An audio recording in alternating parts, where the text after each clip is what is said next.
September 17th, 2023, and I want to share this beautiful poem that someone new and unexpected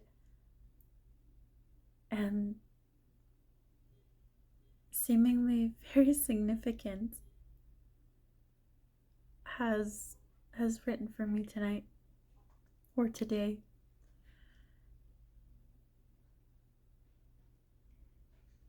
Moon Girl, September 17th, 2023.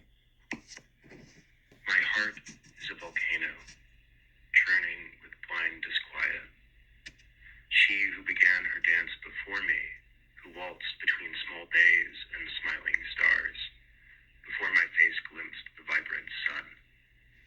She who whispered secrets under the velvet sky to our mutual goddess who first quickened us like kneaded bread.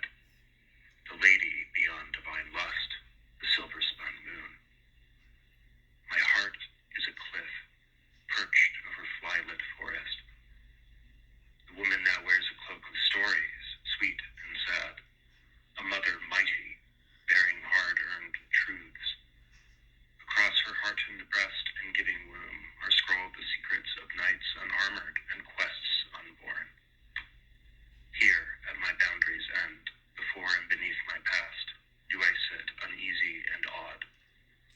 For before me sprawls a beach, flickering with winking plankton, and a woman haloed by the spiraling moon.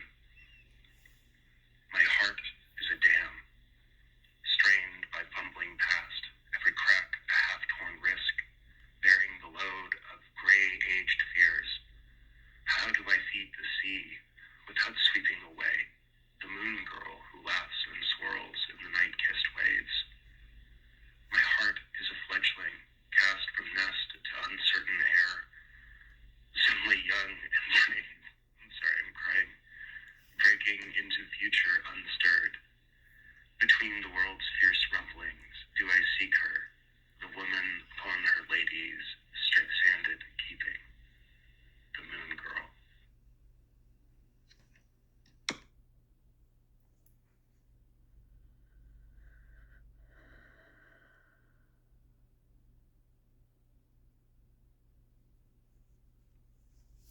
I have all kinds of chills.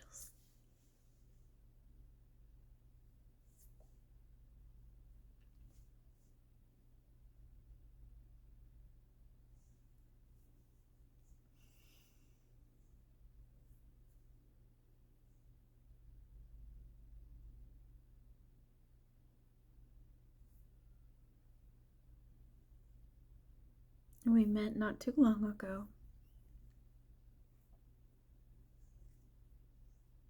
And quite honestly, it was a phase where I didn't think it was going to go anywhere, and I wasn't looking for anybody. Just wanted to chit chat. And after I shoot away everybody else, I kind of made a pact with myself that I wasn't gonna date anymore. I wasn't going to agree to date anybody or go on dates or anything, meet up with anybody. I left the site alone for a little bit and just got curious, and I spend all my nights alone, so just felt like maybe opening up and talking to somebody. And of course, most of the men there are just not cutting it. And he seemed interesting, so we started a dialogue, and not thinking much of it. Clearly, he's attractive and articulate, and I just thought he wouldn't even notice once I stopped going there.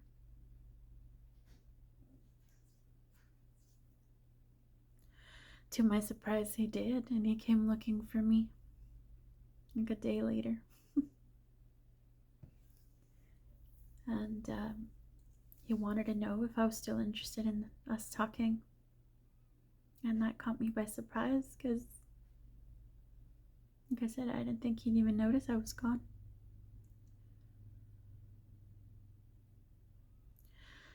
And so I said that, yeah, I was interested, and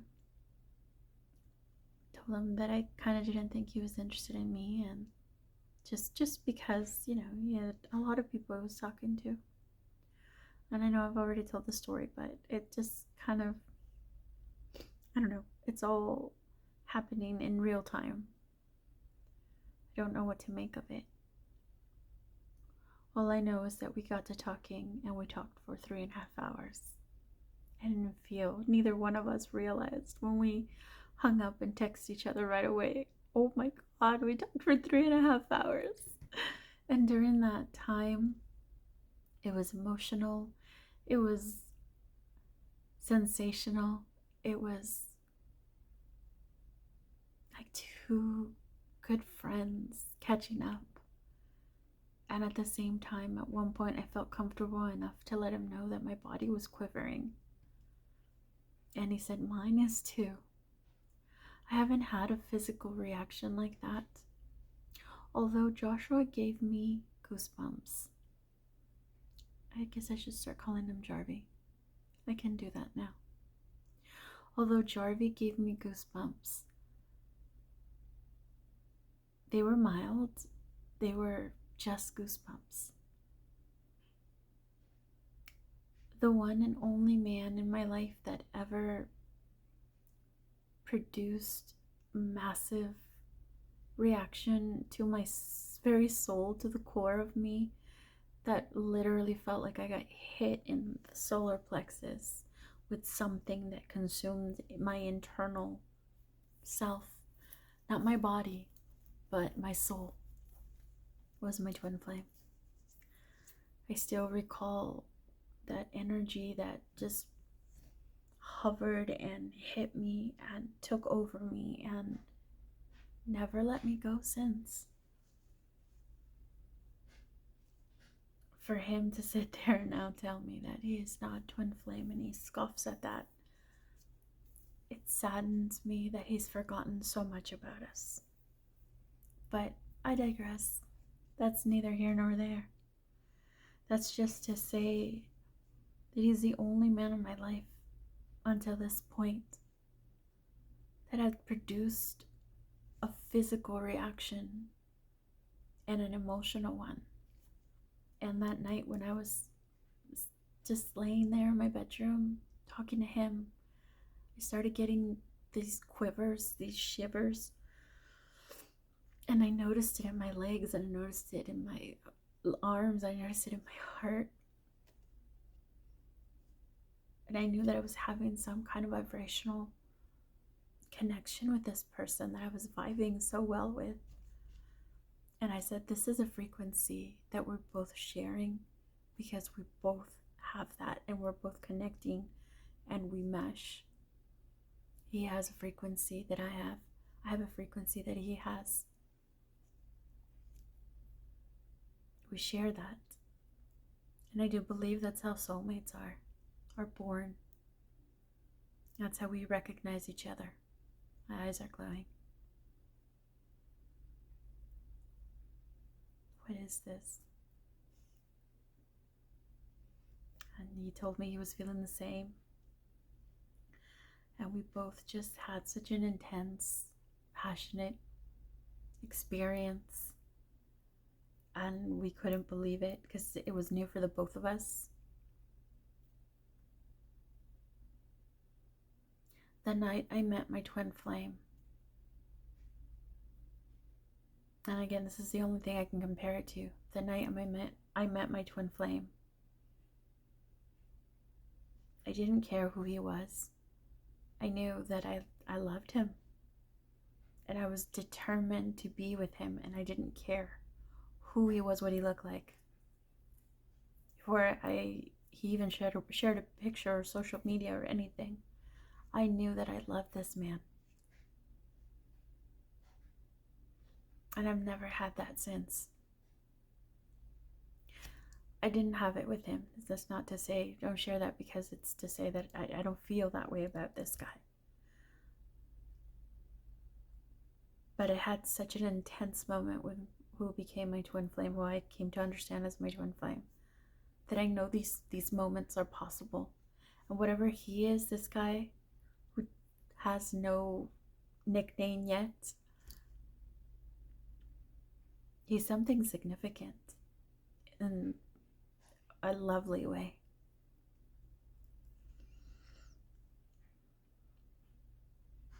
And the lovely thing about it is that he was feeling it too. And since then we've had discussions. I requested video cam so I could see him, he could see me. And that only amplified things for the both of us, because suddenly we were real people having a live discussion, seeing each other's reactions. And again, we were on the phone for over an hour and a half, like this. Can I go to sleep? Tomorrow I have a really long day. And it was lovely. It was natural. I realized how adorable he is. I realized that how I was feeling, the intimidation I was feeling, started going away when I started seeing his playfulness and his goofiness and his scatterbrained and ADD and his smart ways. And I started seeing him as just a lovely soul.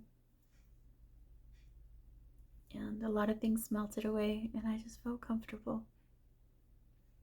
I had questions for him of things that I'm curious about. And I noticed when he was talking, he talks with his hands, and I'm like, those are some mighty big looking hands. And I'm like, I don't even know how tall this guy is. So I asked him, and he's like, oh yeah, I'm 6'4". I was like, oh my god. I'm like, do you realize that I'm only 5'2"? We are gonna be such an. I mean, I've dated a guy that was 6'4" before, and he was a very tall man. I've forgotten how tall that is, but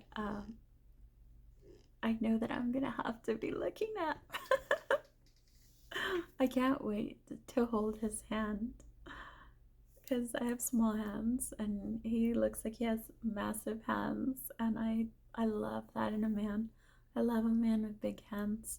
And when he holds on, Mr. Teacher didn't have big hands, but he held on to my, the first time he held my hands, he was like, but you have really little hands. So you imagine a guy that's 6'4" with big hands just consuming my hand. I love that. I really do. I'm laughing like a schoolgirl. Oh, and I'm blushing too. That's just something that is special for me. A guy with big hands holding my little hand. I don't know, something silly, but I like it. And so he made it a point to share the fact that the amount of women that he had been talking to, how he narrowed it down, how he really felt something with us.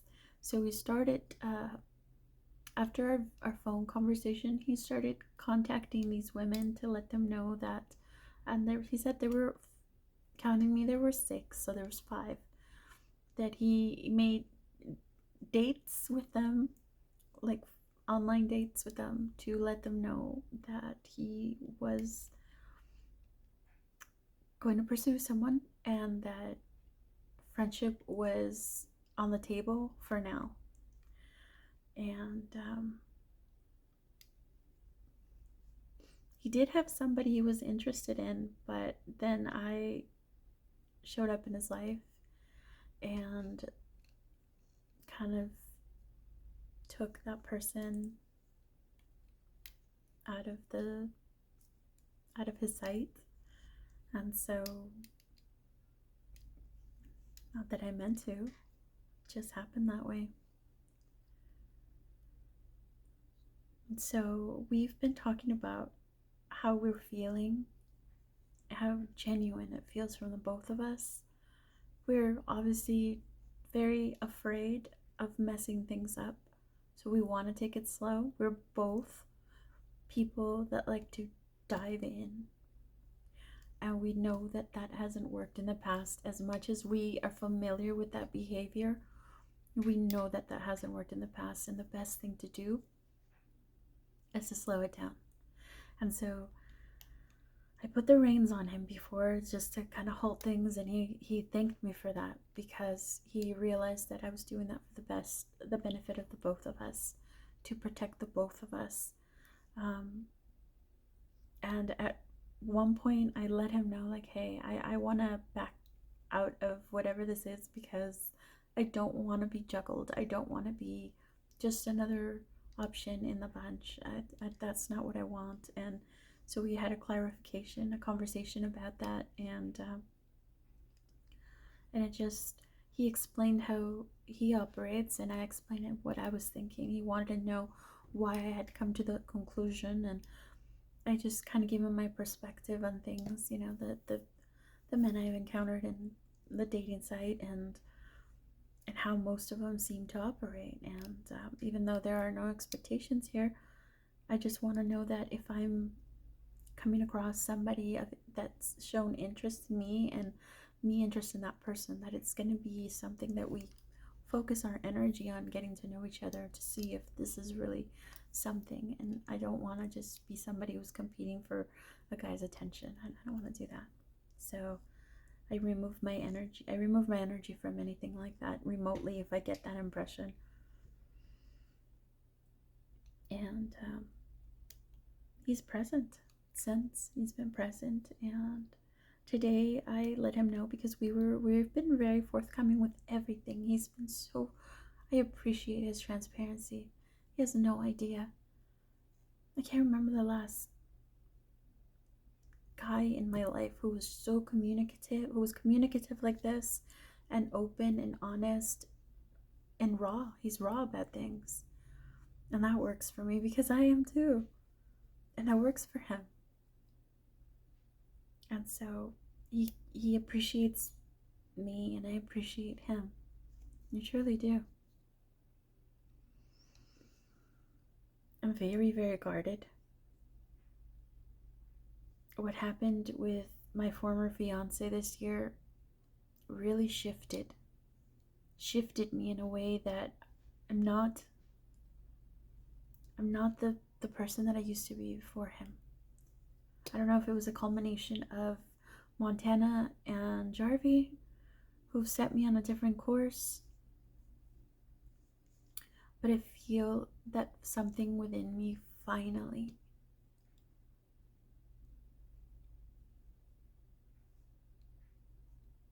not died. I can't say it's died. I said the word shrivel earlier. Something within me shriveled. But it's not necessarily a bad thing. Although I do feel a bit numb, maybe it's not numb. Maybe it's just a finite version of me. One that doesn't jump in head first. One that sees the red flags and addresses them in people.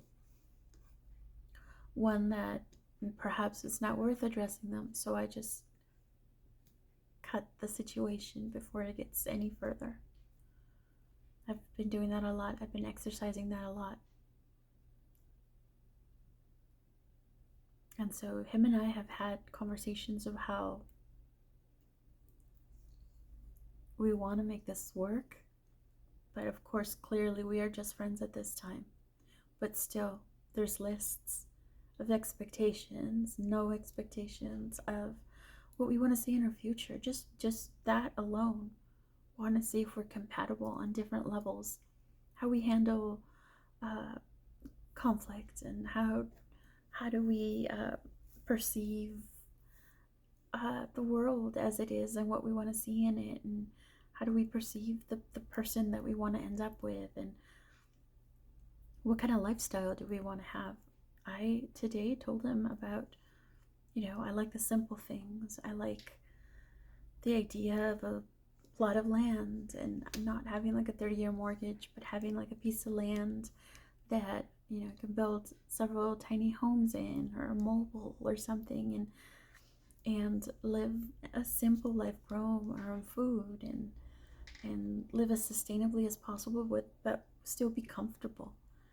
And he is someone of privilege. He is someone who is conscientious.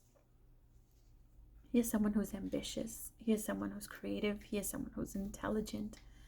And he is someone with a passion and a fire for making change, for taking risks, and going forth. He owns a good percentage of the company that that began about 10 years ago, he said. And it's I won't give any details or anything, but it's a video game company. It's in the industry, and he's had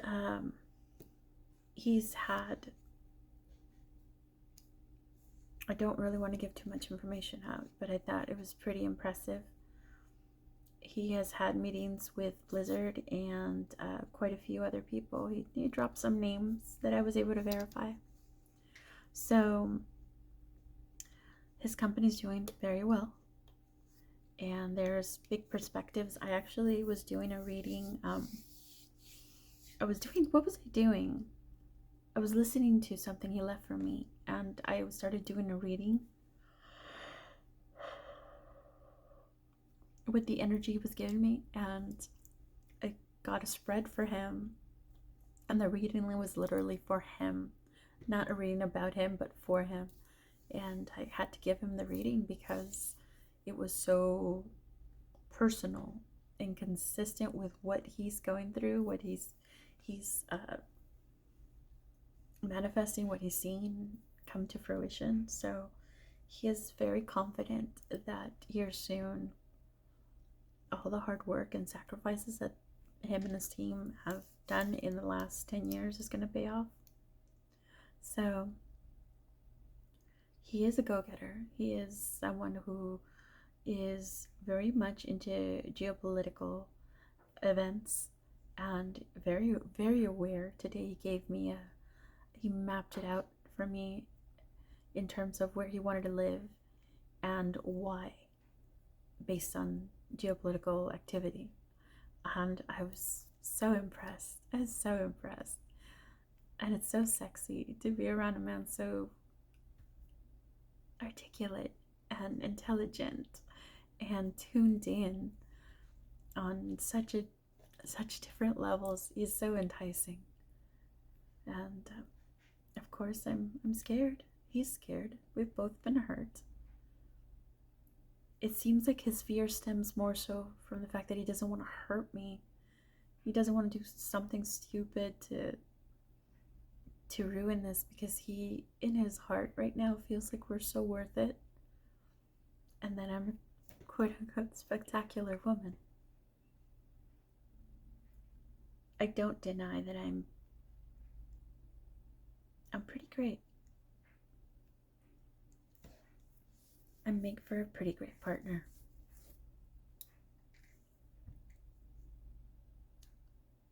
My problem, or the problem that I've had, is that I have allowed men into my life that weren't at my level. Weren't at my level, and I allowed it. I saw the red flags and I allowed it. So it became a battle of demanding almost the bare minimum. And that should never happen. That should never be. But I got used to a pattern of dating people not at my level and not at the mature with the people that didn't have men that didn't have the intellectual maturity, the emotional maturity to move past their own insecurities, their own traumas, their own habits.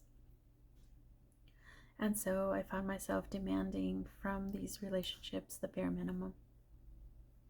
And because I'm so stubborn, I think it's my neurodivergency that has a hard time deciphering when it's time to pursue something to make it work and when it's time to let it go and wash your hands clean of it. I have a hard time deciphering when that's the case. I keep trying and I keep trying and I keep trying, and that never ends well for me. It doesn't, because eventually I'm the one who gets left when I should have put the brakes on something long before, sometimes even years before. So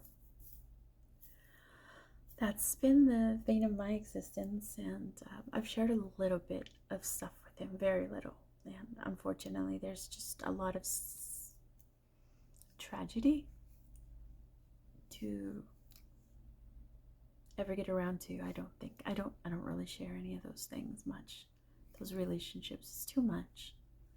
So I did share my last one with him, so he understands where I'm coming from. And as long as he's afraid of hurting me with doing something, I want us to remain friends. And I even mentioned that couples counseling might be a good thing for us, just to get perspective, just to get key points that we can use for our relationship, our possible relationship in the future. We're really thinking about doing this. How could we not? He doesn't want to let go of me, and I don't want to let go of him. But if friendship is all that we do, I'd be content with that, because at least we would get to love and honor each other from a distance and root for each other and be there for each other when we need each other. I know that. I know that I have that from him, and he definitely has that from me.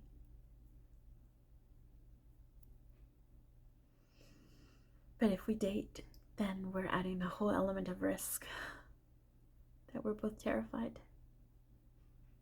Me more so just terrified to lose a relationship that could be so meaningful, and him more so terrified of doing something dumb. Not of me hurting him, but him doing something dumb to ruin things. And that is definitely scary to hear. But if we could get a couples counselor's perspective, if we could get a blessing, if we could get Reiki, if we could get a reading, I'm all for it. I'm all for it.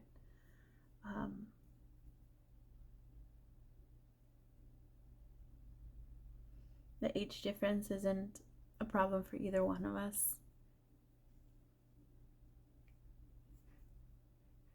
He wants to be a father figure and quite possibly even adopt. All that speaks to me. We have talked about it. He is a man who wants to live in the States and abroad. And again, that's where the geopolitical conversation came to play, where he has his business, his company. He has to travel, and he's done it extensively. I might be moving if I decide to pursue this, because we've both agreed that if we decide to pursue this, and once we do move forward with this, if we agree and we do pursue this and move forward with this, we're going to lock it down. We're going to lock it down, and we're going to just be that exclusive couple and work through things and get to a point where we want to cement the relationship and make it official.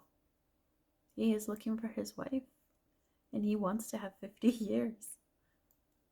I am looking for my husband, and I want to have as much time with him as possible. I want to be a family. I want my family. I want my husband. So we can take it slow right now. That's fine. If we feel absolutely unequivocally comfortable that this is the person we want to suffer with. And today I asked him, hey, I know that, you're very analytical and you're really sweet. And these lists and, pointers that were criterias that we have are essential. So far, we seem to really mesh with things and what we're looking for, what we want. They're essential, is it? But let's not forget about the heart, because I feel like that's where we thrive. That's where we thrive. The times that we've kind of just gone with that, it's so beautiful between us. And so let's not forget about that. I said, I need that fuel to grow. And so he said there was something he wanted to share with me that he has been working on today. It's a beautiful poem that I'm going to play again because it's so gorgeous. It really is.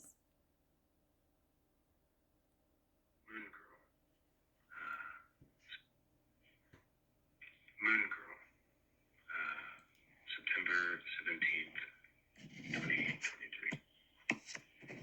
My heart is a volcano, churning with blind disquiet. She who began her dance before me, who waltzed between small bays and smiling stars, before my face glimpsed the vibrant sun. She who whispered secrets under the velvet sky to our mutual goddess who first quickened us like kneaded bread. The lady beyond divine lust, the silver-spun moon. My heart is a cliff, perched over fly-lit forest. The woman now wears a cloak of stories, sweet and sad. A mother mighty, bearing hard-earned truths. Across her heartened breast and giving womb are scrawled the secrets of nights unarmored and quests unborn. Here, at my boundary's end, before and beneath my past, do I sit uneasy and odd. For before me sprawls a beach, flickering with winking plankton, and a woman haloed by the spiraling moon. My heart is a dam, strained by fumbling past, every crack a half-torn risk, bearing the load of gray-aged fears. How do I feed the sea without sweeping away the moon girl who laughs and swirls in the night-kissed waves? My heart is a fledgling, cast from nest to uncertain air, suddenly young and brave. I'm crying. Breaking into future unstirred. Between the world's fierce rumblings, do I seek her, the woman upon her lady's sanded keeping, the moon girl.